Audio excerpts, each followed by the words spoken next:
Hello everyone, I am Sailesh Maharjan. You can call me Sai. I plan to create this video to welcome you guys to classes and also help you with your anxiety a little bit so you feel prepared and also you don't need to feel alone. So let's begin a couple of ideas that I want to share with you guys in this brief video along with this PowerPoint. First of all, because of this ongoing pandemic, COVID-19 coronavirus, we have to face a lot of challenges, and one of those challenges is that we had to move our classes to online platform. So I want to console you guys that this online class is doable. You can do this. And the anxiety that you're experiencing is pretty normal. Whenever we have any kind of natural disaster or these kind of unexpected diseases spread, pandemic, your anxiety is very normal, and we all experience that anxiety. And as a student of psychology myself, I have lots of friends and family members reached out and talk about their anxiety. And I want to tell you guys that if you're feeling anxiety, it's very normal. And we all experience this anxiety whenever we have unknown factors coming into our life.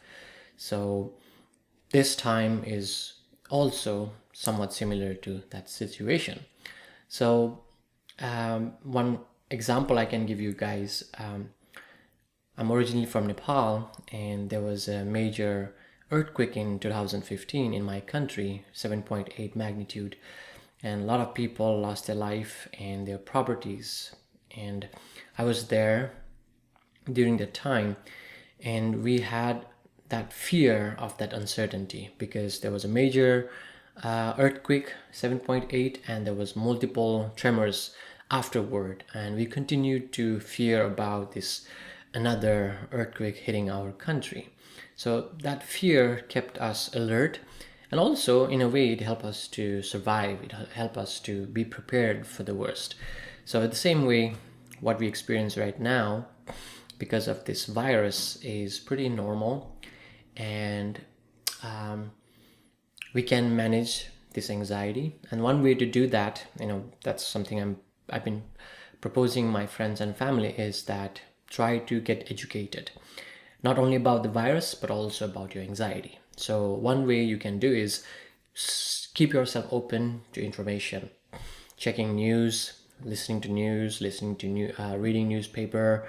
If you do that, and not only just on one source, like for example, if you follow certain social media, you might get a biased information. So if you can balance that out with multiple sources and trying to figure out what is actually happening, may help you to get better perspective. That's one way to do psychoeducation about anxiety. That's another way. You have anxiety, and anxiety is normal human reaction to fear, and that mostly related to future fear. So we don't know what's going to happen tomorrow. Of course, every day we hear a lot of cases, a lot of problems that has been arising around the world. So we have that uncertainty. And if you know that fear is normal, then you learn, okay, how much fear is normal. If you worry about being affected by this virus and losing your life, and you want to look at the data, how likely is that? What is the chance of people getting sick, losing their life? So if you look at those variables, you might get somewhat better perspective, and that help us to reduce our anxiety. Well, if I use those cautions, I might be on a safe side. So that's something I want to tell you guys. Your anxiety is normal. Try to get some information about the issue and check your anxiety and see what are some coping skills that you have.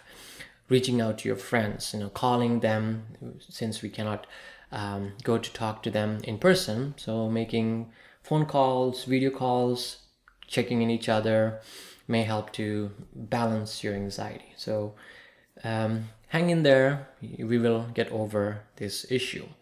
An online class, it's definitely doable. That's one thing I want to tell you guys. Yes, we can do this. And also, there are a lot of tools available through our website. Our school has provided lots of resources for students. You can use them so we can prepare better to succeed. And the other way you can do is there's a bombard of information. You don't want to overwhelm by all of them. What you want to do is maybe you can plan, what is important to me during this quarter. So planning really matters. And if you don't know something, we all have those moments. You don't need to be stuck and feel defeated that, oh, I don't know how to resolve this. Try to seek help. That's why I had that introduce yourself discussion forum. And I already saw a couple of you guys went there and introduced yourself, said hi to a couple of people. I asked you to post 3 responses, but you're welcome to do more than 3 so you can connect, share your information, give your phone number, give your email address, and you don't need to post on Blackboard, but you can build that rapport with those classmates and start building that connection. They will be super helpful throughout this plan.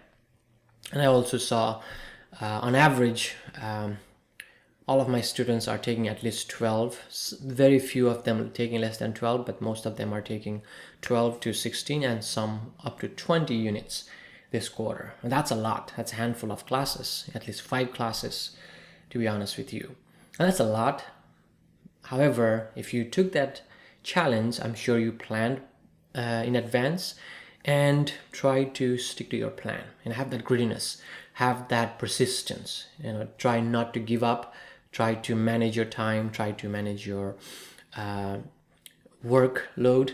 So you will see a nice outcome at the end of this quarter.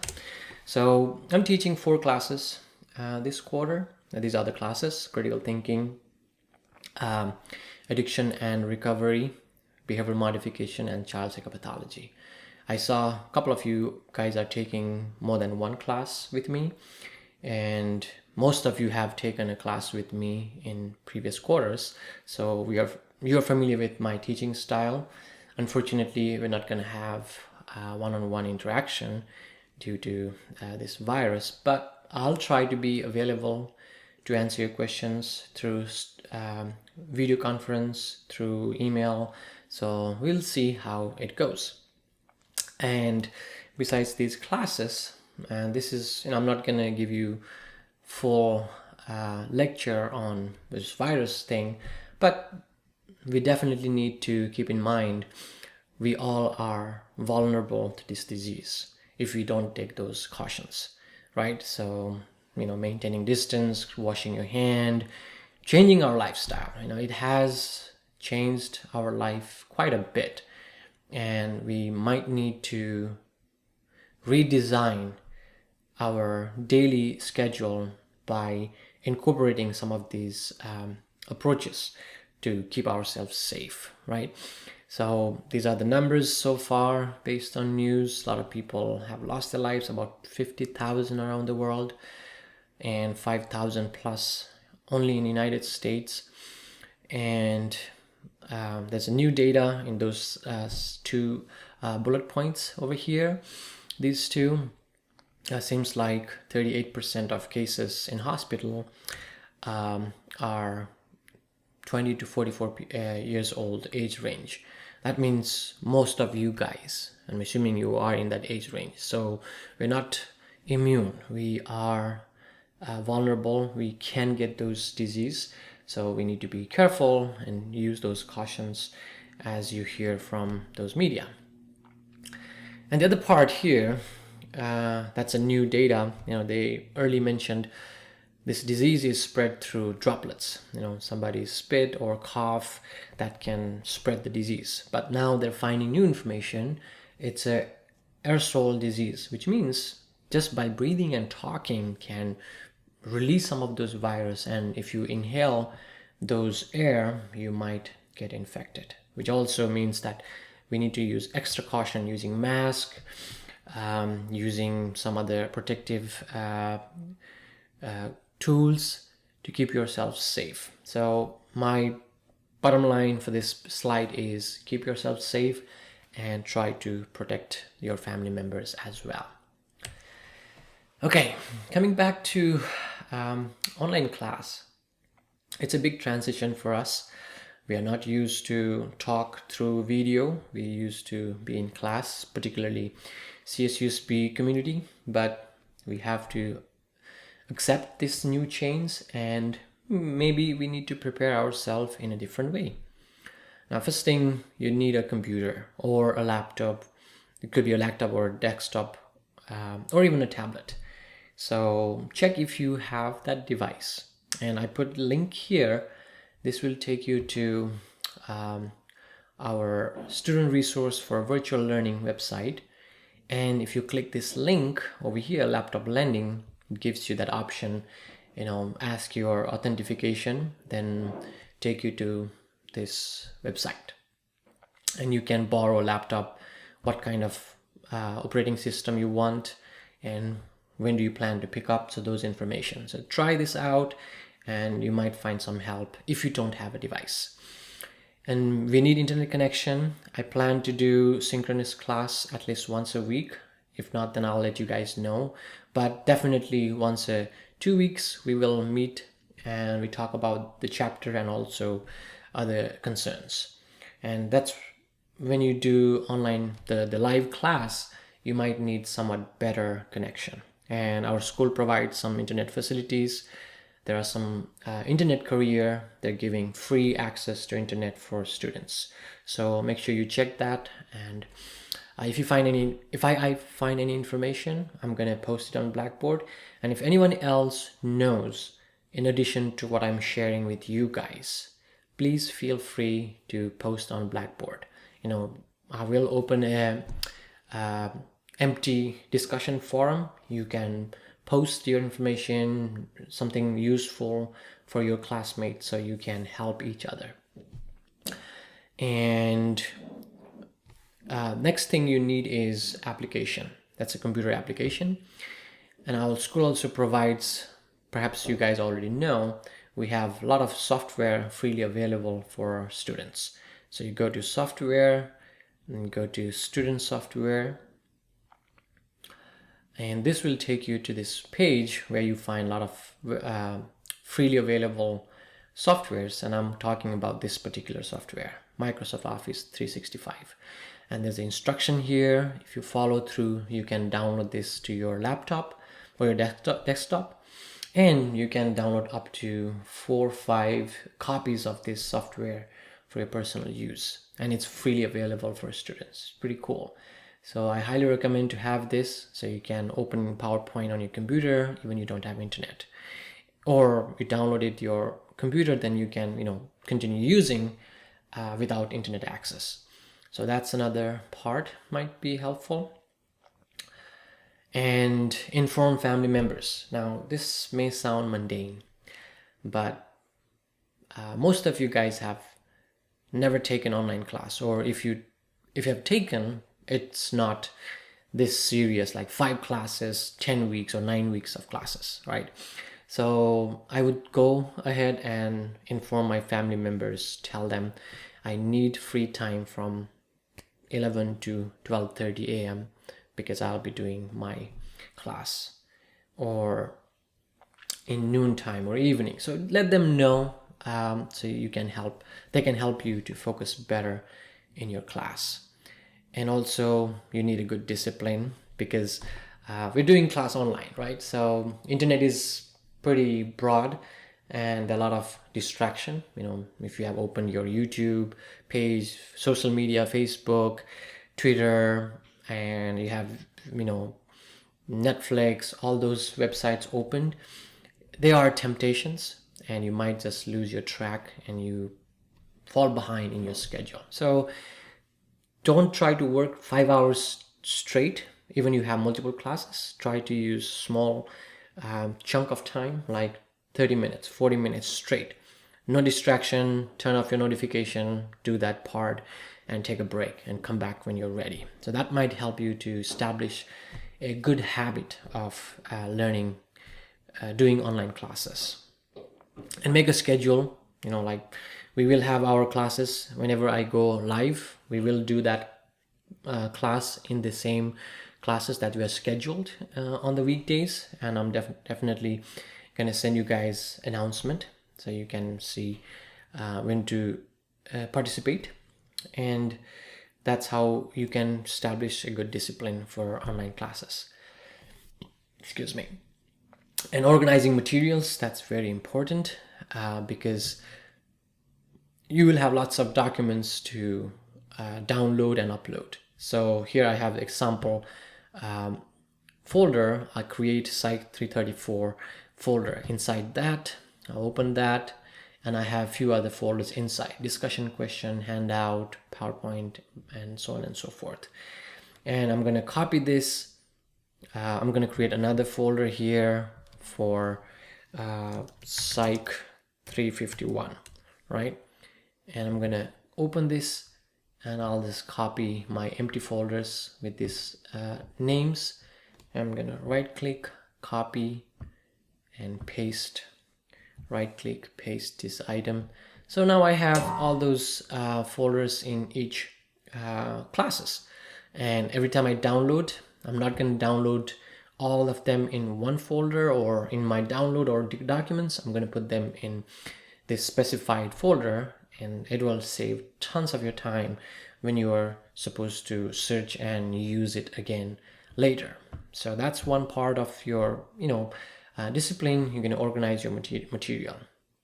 And be proactive part has to do with introducing yourself to class. I already have that email sent out, and I saw at least 25-30% of my students have already taken that seriously. And I want you guys, rest of you guys, to go ahead and submit your introduction part, address those questions, respond to some of the posts, make connection, find friends, see there might be some people you already know, and make that connection, build that rapport, which will come really handy.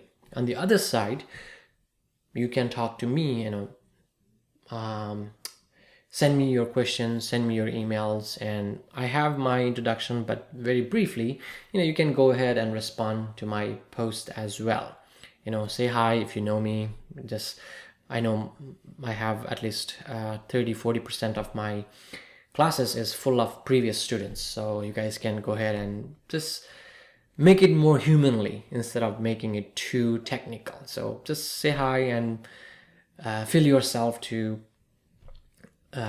open up and relax a little bit. So you can do that. And on the little serious part, if you have any concerns, send me email. You don't need to go ahead and post that on discussion forum. If it is personal question, just send me an email. I will schedule a meeting time so I can address your concerns. So that part. And I have checked the survey that I sent through Blackboard. Now, it seems like you guys have pretty good readiness for this online class. Independent learning, academic skills, all that part, everything is above 80%. So that shows how ready you are. And if you want to know how to calculate your score, it sent you a link, or it gave you a PDF file at the end of survey, which tells you if you have chosen mostly agree, which is number one, the option 1 for each item, that means you get 5 points. And if you said totally disagree, is 1 point. So if you look at those numbers, if you do the math, and you get total number for each section. So for independent learning, you get one number, and so same with the other. So you will see how ready you are, and you also recognize, okay, I am not good with technical skills and preparation. I might need to find some help. So that gives you like a kind of a heads up. And other than that, I also looked at your concern and excitement. The biggest concern was the virus, distraction, how many assignments I'm going to give you guys.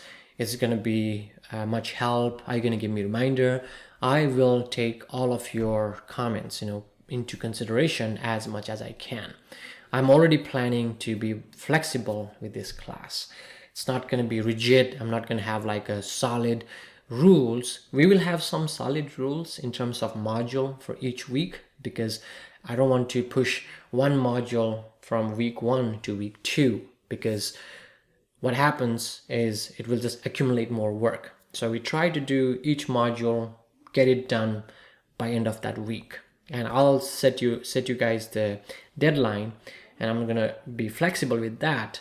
But keep in mind, we need to finish each module if we need to succeed in this class.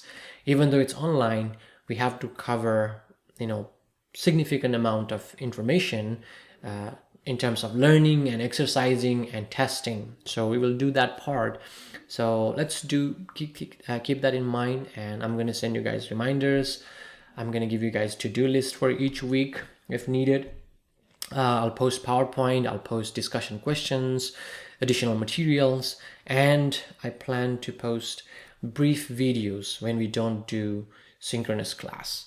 So I'm not going to make 1 hour long lectures, because technologically it's a little hard to upload those big files. I prefer to make small video clips, like maybe maximum 15 minutes. So I'm going to take a topic and discuss that matter and post that. You guys can watch them, but keep in mind you have to watch that particular video in that given week.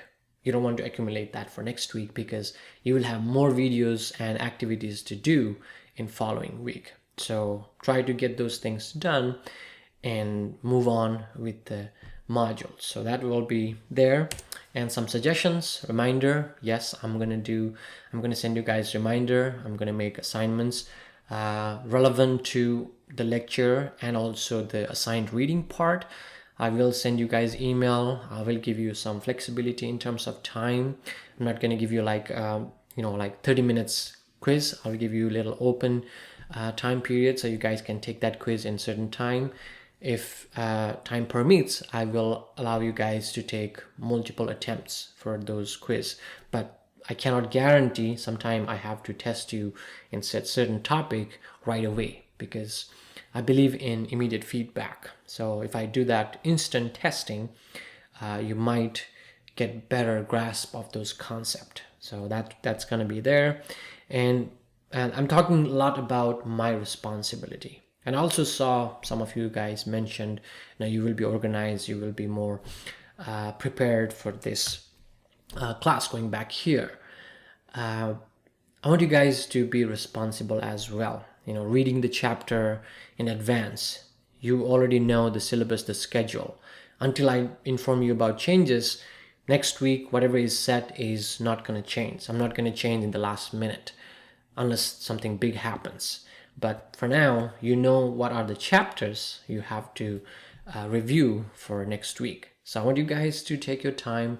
It takes less than 1 hour, trust me. If you take the book and try to spend some time, that reviewing the chapter prepares you to do the activities, listen to the lecture, because I'm not going to talk about every topic and subtopic from the chapter, because time is not going to permit me. This is not even possible when we do face-to-face class. I have to choose certain topic and elaborate on that. Students are responsible to read that chapter and be prepared for discussion and some of the application. So do your part as a student, and you can read those chapters. You can purchase textbook, you can rent a textbook, you can have a electronic version. I want you guys to have that textbook ready. So if you have not purchased yet, please go ahead and purchase that book. Get ready for next week class, and we will address these concerns as we go. So those are a few things I want to share with you guys. And next, for you guys, if you have not done yet, go ahead and use the Blackboard discussion forum. There's a link for introduce yourself. And if you already did, go ahead and see who else are they in your class. I have at least 60 students in each class. So all of you have at least 40-50 individuals that who are taking this class. So nobody's alone in this class. Get to know some of those people, share some of your concerns, exchange ideas, and keep your comments and posting bit professional. Try not to bring unnecessary topics, bias ideas, prejudice into our discussion forum, because it might hurt someone. So even you have strong opinion, try to present it in a way that doesn't offend anybody. So I'm sure you guys know what I meant. And build that connection. And also I like to hear something about this video post, because this is the first video post I'm creating for you guys. And I want you guys to go ahead and put a comment, tell me how do you feel about this post, and let me know what I should add and remove in terms of future videos. I'll wait some time before I post another video. And the last part, next video you can expect to see how to use Blackboard. You know, there are multiple tabs. I'm going to show you guys how to find those information and find yourself in that classroom, because Blackboard is going to be our classroom. So I'm going to do that in next video. So bottom line for this video is that you guys are welcome to this class. Your anxiety is totally normal. We all have that fear and we can get over it. Online class is definitely doable. There are a few tools you can use to overcome this challenge, and plan better. Give yourself enough time to prepare, inform your family members, and try to be on top of these activities so you don't feel defeated as we move on with other information. So that's all for now. I'm going to see you guys in next video. Until then, please keep yourself safe, take care of yourself. I'll see you soon.